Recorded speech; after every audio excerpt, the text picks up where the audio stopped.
Hey everybody, it's Lon Seibin with another unboxing of another mobile phone. This is mobile phone season apparently. This is the Moto X4. We're going to have a full review of this up on my main channel shortly at lon.tv. This is their mid-range phone. It starts at around $400, although you can get it for slightly less on Amazon because they've got a special offer version that'll put some ads up on the screen, but you can get it for around $330, I believe, if you accept that offer.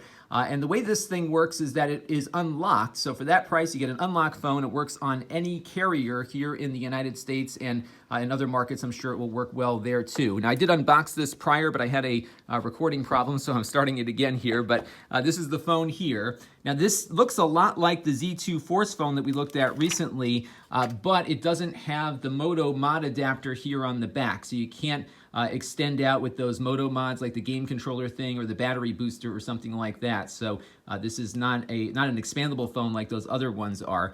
Feels about the same in the hand, maybe a little bit heavier than the Z2 Force, but otherwise pretty similar feel to it. 1080p display on this one. It's 5.2 inches. It looks pretty nice. Again, we'll do a full review and go through all the stuff on here. You've got a fingerprint reader down here. It feels like a fixed button, so not a push button, but I'm sure it will do some gestures like some of the other Moto phones that we've looked at over the last couple of weeks. Dual camera system here on the back. One is 8 megapixels. I believe the other one, let's take a look at the little thing here. One is 8 megapixels and the other is 12 megapixels. And then the front-facing selfie camera, for some reason, is 16 megapixels, which is pretty crazy. So we'll look at all of that in the main review here. So this is the phone. Again, all US carriers, which is what I like. USB Type-C port here on the bottom, along with a headphone jack, which is not on their top-of-the-line Z2 Force phone. That's kind of interesting. So that is the phone itself. Let's take a look inside the box here and see what else we get.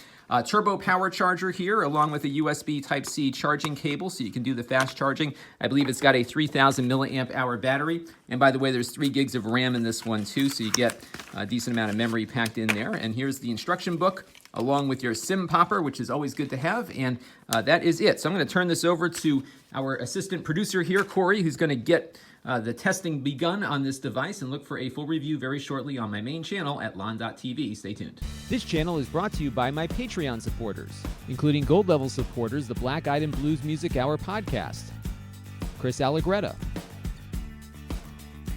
John Prawl, William Miller, and Kalyan Kumar.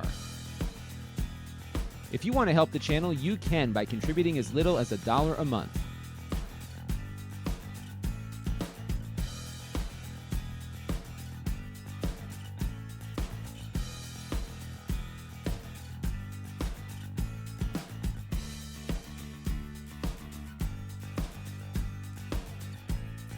Head over to lon.tv/Patreon to learn more.